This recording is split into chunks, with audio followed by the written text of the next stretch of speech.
Hi students, నేను సుబ్బారావు సార్ని. ఇప్పుడు మనం ఈ వీడియోలో సైకాలజీకి సంబంధించినటువంటి ఏమేమి టాపిక్స్ ఉన్నాయి, వాటిలో ఉన్నటువంటి సబ్ టాపిక్స్ ఏమేమి ఉన్నాయి, ఇవి మొత్తం కూడా పూర్తి స్థాయిలో ఈ ఒక్క వీడియోలో తెలుసుకున్నామండి.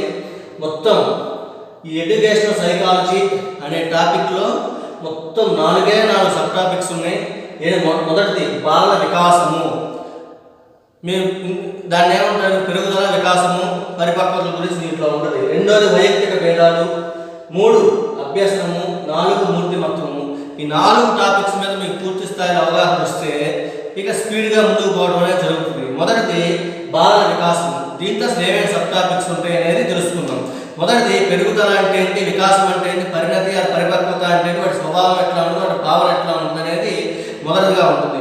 తర్వాత వికాస నియమాలు అనేవి ఉన్నాయి. వికాసాన్ని ప్రభావం చేసే అంశాలు, భౌతిక అంశాలు, మానసిక అంశాలు, సాంఘిక అంశాలు, ఉద్వేగ అంశాలు, వాటి మధ్య అంతర సంబంధాలు ఏమేమి ఉన్నాయనేది రెండోది. 3 భౌతిక, మానసిక, చలనాత్మక, ఉద్వేగ, సాంఘిక, నైతిక, భాషా వికాసాలకు సంబంధించిన శైశవ దశలు ఎట్లా ఉంటాయి, పూర్వ బాల్య దశలు ఎట్లా ఉంటుంది, ఉత్తర బాల్య దశలు ఎట్లా ఉంటుంది, కౌమార దశలు ఎట్లా ఉంటుంది, మొత్తం దీనికి సంబంధించి 4వ టాపిక్గా చెప్పుకున్నాం. 5వది వికాసాన్ని అవగాహన చేసుకోవడానికి సిద్ధాంతాలు ఉన్నాయి. పియాజే సిద్ధాంతం కానీ, కోల్బర్గ్ సిద్ధాంతం కానీ, నామ్ చోమ్స్కీ సిద్ధాంతం కానీ, కార్ల్ రోజర్ సిద్ధాంతం కానీ, ఎరిక్ ఎరిక్సన్ సిద్ధాంతాలు, ఈ సిద్ధాంతాలు మొత్తం దాని కింద అనుకోవడం జరుగుతుంది.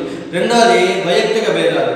ఈ వైయక్తిక భేదాలకు సంబంధించి వైయక్తిక భేదాలు, వాటి భావన, వాటి రకాలు, వాటి వ్యక్తి అంతర్గత భేదాలు ఏంటి, వ్యక్తి అంతర్గత భేదాలు ఏంటి, వైయక్తిక భేదాలు అంటే ఏంటి, ప్రజ్ఞ యొక్క అర్థం ఏంటి, దాని స్వభావం ఏంటి, వాటి ప్రజ్ఞా సిద్ధాంతాలు ఏమేమి ఉన్నాయి, బహుముఖ ప్రజ్ఞ అంటే ఏంటి, ఐక్యూ అంటే ఏంటి, ప్రజ్ఞా లబ్ధి అంటే ఏంటి, ప్రజ్ఞను మార్గం చేయడం అంటే ఏమిటి, అట్లా సృజనాత్మకత, వాటి వైఖరులు, ఆప్టిట్యూడ్స్ అంటే ఏంటి, అభిరుచులు అంటే ఏంటి, అలవాట్లు అంటే ఏంటి, మరియు ప్రజ్ఞపై వాటి ప్రభావం అనేది ఎట్లా ఉంటుంది, వీటి యొక్క తరగతిగా అనువర్తనాలకు సంబంధించి కూడా 4వ పాయింట్గా ఉంది. అట్లానే ఉద్వేగాత్మక లబ్ధి, ఈక్యూ అనేది కూడా ఈ వైయక్తిక భేదాల్లో ఉండటం జరుగుతుంది. అట్లానే 3వ యూనిట్ అభ్యసనాన్ని అవగాహన చేసుకోవడం. అభ్యసనం యొక్క వ్యూహాలు ఏంటి, వాటి సిద్ధాంతాలు ఏంటి, అభ్యసన వక్రరేఖలు అంటే ఏమిటి, అభ్యసన ప్రభావితం చేసే అంశాలు ఏమి ఉన్నాయి, అభ్యసనానికి సంబంధించిన దశలు ఏమి ఉన్నాయి, డైమెన్షన్ ఆఫ్ లెర్నింగ్ అంటే ఏమిటి, అభ్యసన రకాలు, అభ్యసన